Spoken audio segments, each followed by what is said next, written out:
Пожар в къщи. Петък вечер е. Мария си приготвя вечеря.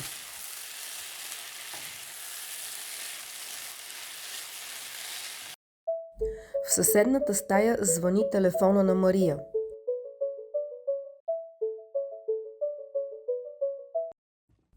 Мария отива в съседната стая, за да вдигне телефона.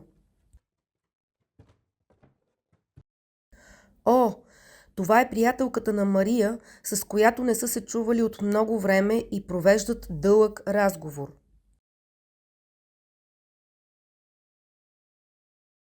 Пожарът. Мария оставя котлона включен и тигана върху него се запалва. Мария не вижда огъня, все още е в другата стая.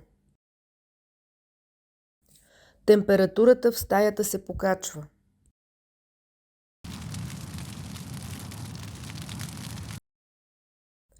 Димът започва да изпълва стаята.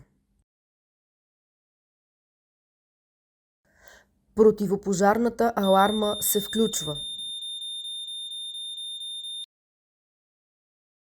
Признаци за наличието на пожар.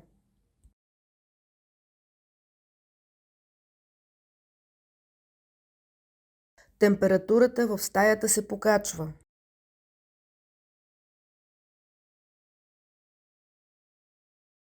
Стаята се изпълва с дим.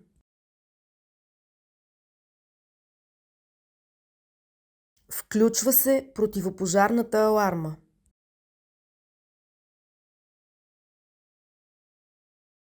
Какво да направите, за да бъдете в безопасност? Мария осъзнава, че има пожар в кухнята.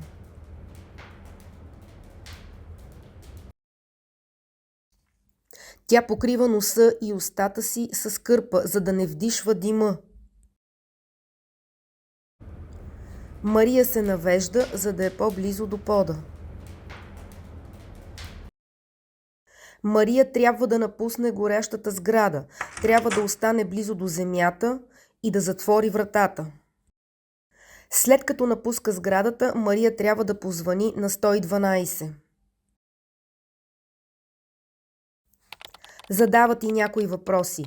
Мария им казва името и адреса си и отговаря на зададените въпроси. Какво да направите, за да останете в безопасност? Покрийте носа и устата си с кърпа.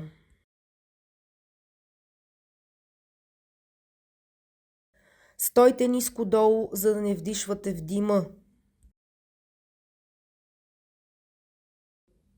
Напуснете горящата сграда, като затворите вратата след себе си. Обадете се на 112 и им дайте информацията, която ви искат. Кой може да ви помогне? Мария очаква пожарникарите да дойдат на помощ. Мария трябва да слуша инструкциите на спасителните екипи. Кой може да ви помогне при тази ситуация?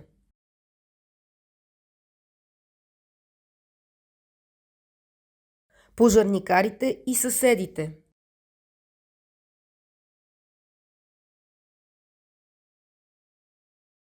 Важно е да слушате техните инструкции. Важно е да знаете какво не трябва да правите по време на пожар. В случай на пожар в сградата не използвайте асансьор. Не се връщайте в горящото помещение, докато пожарът не бъде напълно загасен. Не трябва да се криете в тесни пространства, като например в банята. Какво да не правите по време на пожар?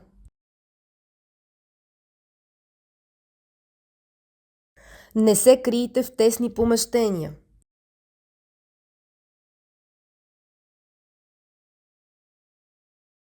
Не използвайте асансьор. Не се връщайте в сградата. Изчакайте, докато се уверите, че е наистина безопасно да се върнете.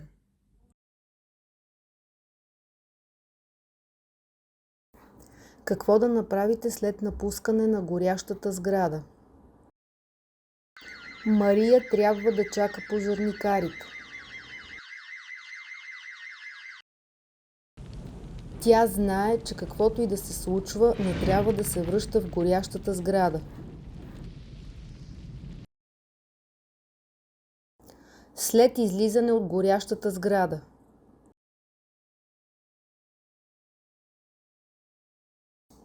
Изчакайте пожарникарите.